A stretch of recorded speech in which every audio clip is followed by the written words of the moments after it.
Бидний тархины гол үүрэг бол амрах биш юм. Харин амьд үлдэх.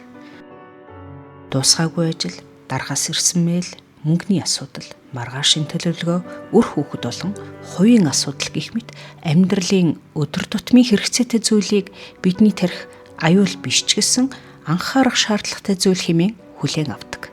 Бидний зүгээр сууж байхад тархи өнгөрсөн үеийн алдаандаа харамсах, ирээдүйд санаа зовох, хэн нэгний хэлсэн үгийг тунгаан бодох зэрэг бидний тархины бэкграундад асар их энерги зарцуулагдаж байдаг.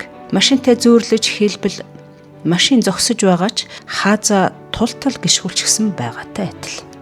Энэ бүхний дунд бидний биеийн төлөв байдлын мэдээллийг тархи руу тасралтгүй дамжуулж байдаг нэгэн сонирхолтой мэдрэлийн холбоо байдаг. Энэ бол вегус нерв буюу тэнүүчлэгч мэдрэлийн холбоос.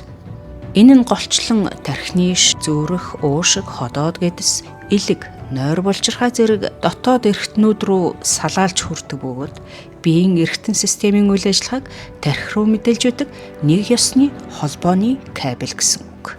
Өөрөөр хэлбэл бидний тархи зөвхөн бодлоор биш, харин энэ холбооны кабелаар дамжуулан биеэс ирж байгаа дохиог байнга уншиж мэдрэлийн системийн төлөвийг зохицуулж байдаг байна. Тиймээс өнөөдөр дэлхийд даяар энэ зүй тогтлыг ашиглаж биеийн төлөвөө ухамсартайгаар тайвшруулах аргуудыг хэрэглэж байна.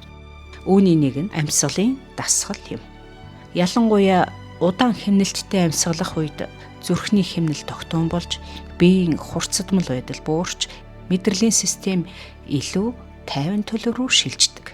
Судалгаагаар амьсгалын дасгал болон бясалгалын үед тархины альфа идэвхжил нэмэгдэх хандлага ажиглагддаг байна. Өөрөөр хэлбэл бидний тархины идэвхжил нь бета буюу идэвхтэй сэрүүн төлөвөөс альфа хэмээх илүү тогтвон тайван төлөв рүү шилжих хандлага ажиглагддаг гэсэн үг.